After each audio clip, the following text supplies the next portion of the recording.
And welcome back to the ranch again. As you can see, I got the rocker assembly back together. Everything has been adjusted up. Got 20 thousandths valve lash across all the rockers, and don't seem to be any issues with the slop that like it was before. And just having that Loctite in the end supports on both sides really helped firm them up.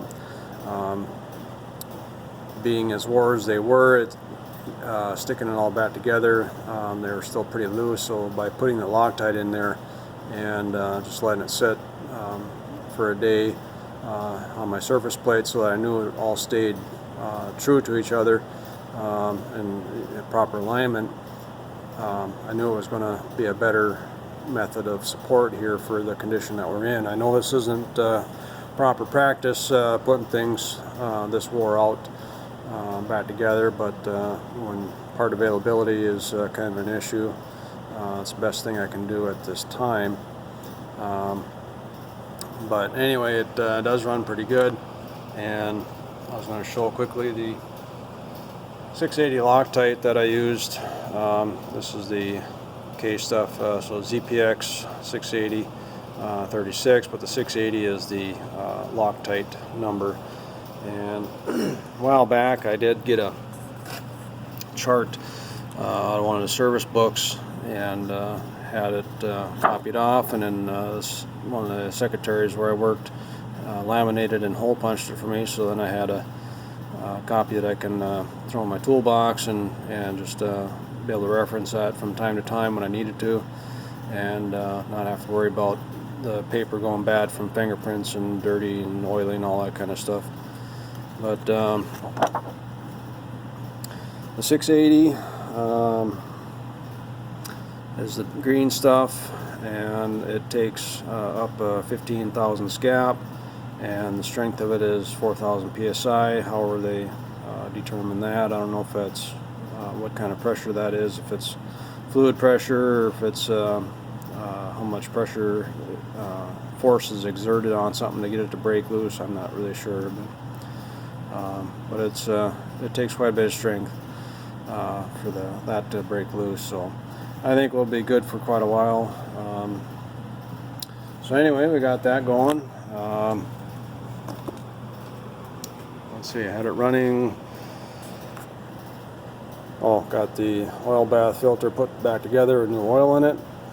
And so when I go back together here, I also got the longer nuts here, so since the studs here are so worn out on top from the valve cover being loose and locking around.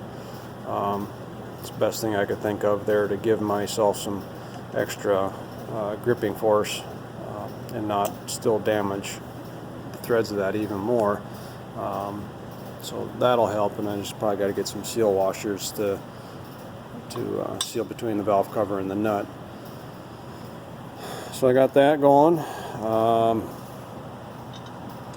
Other thing I noticed when I was running here, the angle of the cam and the dome of the lifters, or the tappets, whichever this has, seems to be doing pretty good, because when I was watching it run, all the push rods were sitting there rotating around, and so I think there was only two of them that didn't rotate the best, and it was this one here and this one up front. Were pretty slow. When I started speeding the engine up, they started to rotate more, but all the rest of them actually rotated really good throughout the whole running process.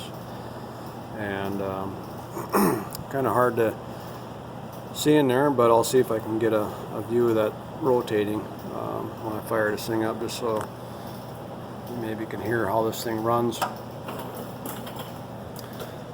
So let's see, we'll get the gas turned back on.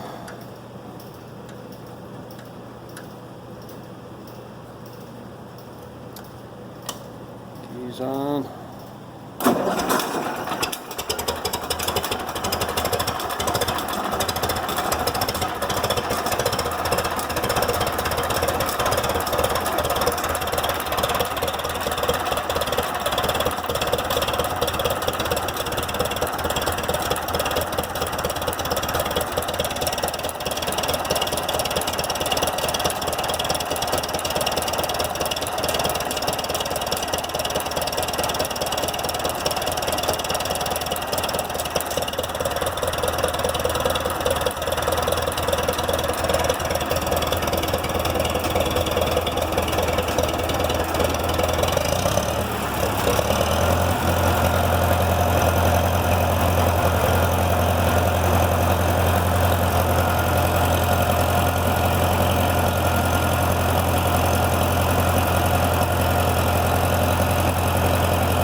So, not too bad.